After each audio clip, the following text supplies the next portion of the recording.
Perkenalkan, nama saya Trimugi Utomo, NIM 23268, kelas TIK A.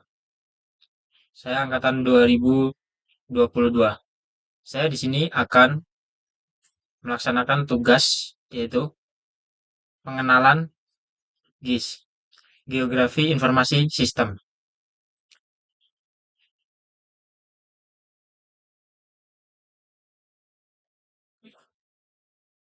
Apa itu GIS?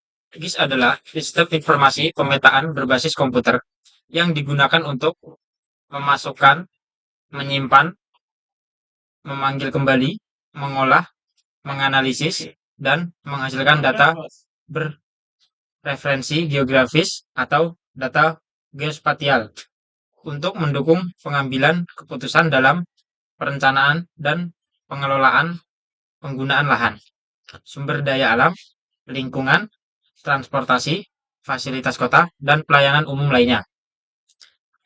GIS itu merupakan teknologi sistem informasi geografis, juga dapat digunakan untuk investigasi ilmiah, pengelolaan sumber daya, perencanaan pembangunan, kartografi, dan perencanaan rute. Sekarang kita memasuki komponen-komponen GIS. Komponen GIS terdiri dari 5. Yang pertama, hardware, software, data, people, dan metode. Hardware Hardware merupakan perangkat keras berupa perlengkapan yang mendukung kerja SIG seperti CPU, monitor, printer, degreaser, scanner, plotter, CD-ROM, VDU, dan flash disk. Untuk komponen yang kedua berupa software, yaitu komponen SIG yang berupa program-program pendukung kerja SIG seperti input data, proses data, dan output data.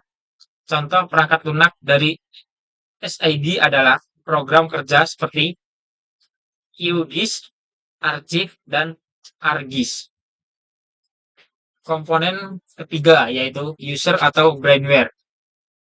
Manusia pengguna brainware yaitu pelaksana yang bertanggung jawab dalam pengumpulan proses, analisis, dan publikasi data geografis. Komponen brainware lah yang mengolah data hasil lapangan untuk proses atau digitasi menjadi sebuah peta yang dapat digunakan untuk keperluan tertentu sesuai dengan fungsinya. Untuk komponen yang keempat yaitu data geografis merupakan komponen data sistem informasi geografis SIG bekerja dengan dua model data geografis yaitu model data vektor dan model data raster. Komponen yang terakhir yaitu metode. Sistem informasi geografis yang baik memiliki keserasian antara desain, rencana dengan tujuan akhir analisis. Untuk yang keempat ini merupakan manfaat dari GIS. Yang pertama, GIS memiliki manfaat inventarisasi sumber daya alam. Seperti apa inventarisasi sumber daya alam yaitu mengetahui persebaran sumber daya alam, minyak bumi, batu bara, besi, emas, dan barang tambang lainnya. Untuk manfaat yang kedua yaitu perencanaan pembangunan. Data-data analisis peta-peta tematik bisa dimanfaatkan untuk perencanaan pembangunan. Dengan data-data ini, kita bisa mengetahui kemampuan suatu lahan. Perencanaan ruang.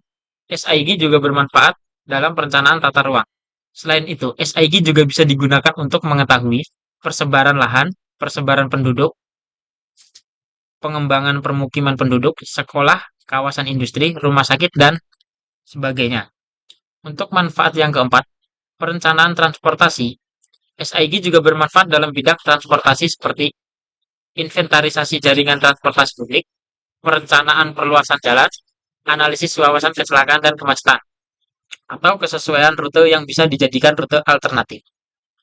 Untuk manfaat yang kelima, mitigasi bencana. SIG bisa dimanfaatkan untuk menentukan wilayah atau daerah yang harus diprioritaskan dalam penanggulangan bencana. Data hasil SIG juga bisa dipakai untuk menentukan lokasi tempat evakuasi, mengidentifikasi sumber-sumber bencana, mengidentifikasi luas area bencana, dan sebagainya. Mungkin itu manfaat dari GIS. Ya, sekian dan terima kasih. Jika ada kurang atau salahnya, mohon dimaafkan.